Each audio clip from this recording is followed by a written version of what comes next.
Les États-Unis financent l'ONU à hauteur de milliards de dollars chaque année. Mais Trump dit « stop ». Il retire son pays du Conseil des droits de l'homme et coupe l'aide à l'UNRWA. Alors, est-ce une décision courageuse ou une erreur stratégique? Aujourd'hui, on analyse tout. Restez bien jusqu'à la fin, car vous risquez d'être surpris.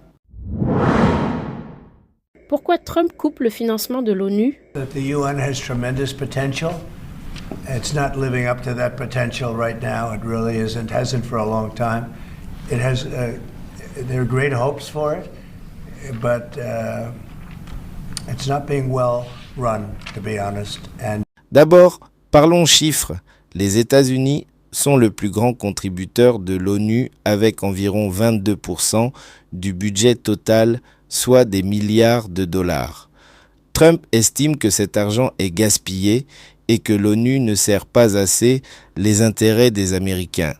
Il veut que chaque dollar dépensé profite directement aux États-Unis et non à des programmes qui, selon lui, soutiennent même parfois leurs ennemis. Un autre problème, le Conseil des droits de l'homme. Trump accuse l'ONU d'être hypocrite car ce conseil inclut parfois des pays accusés eux-mêmes de graves violations des droits humains. Enfin, Trump vise l'UNRWA, l'Agence pour les réfugiés palestiniens. Selon lui, elle soutiendrait indirectement des groupes radicaux. Stop, il coupe les fonds. Pourquoi certains pensent que c'est une erreur? Mais voilà, ce retrait a des conséquences et tout le monde ne soutient pas Trump sur ce point. D'abord, en coupant les financements, les États-Unis perdent de l'influence dans le monde. Qui va remplir ce vide? La Chine et la Russie qui en profitent pour s'imposer. Ensuite, l'ONU joue un rôle clé dans l'aide humanitaire. Couper l'UNRWA pourrait aggraver la situation au Moyen-Orient et provoquer encore plus de tensions. Enfin, il y a un risque d'isolement. Les alliés européens et d'autres grandes puissances voient d'un mauvais œil cette décision. Cela peut nuire aux relations diplomatiques des États-Unis.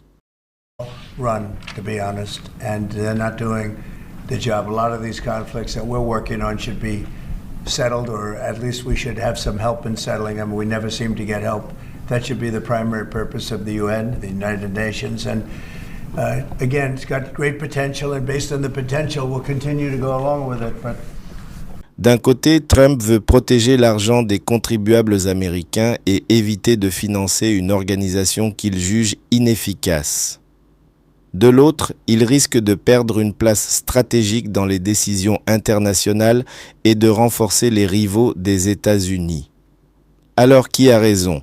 Personnellement, je pense que le retrait des États-Unis du Conseil des droits de l'homme et la suspension du financement de l'UNRWA sont des décisions qui s'inscrivent dans une logique de réduction des dépenses internationales au profit des intés.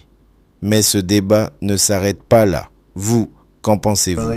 Trump a-t-il raison de couper l'ONU ou est-ce une erreur stratégique? Dites-moi tout en commentaire. Et n'oubliez pas de liker et de vous abonner pour plus de vidéos d'actualité nationaux. Atangomba ya mikakatano telemi. Ata somwe zima loba tokoleka.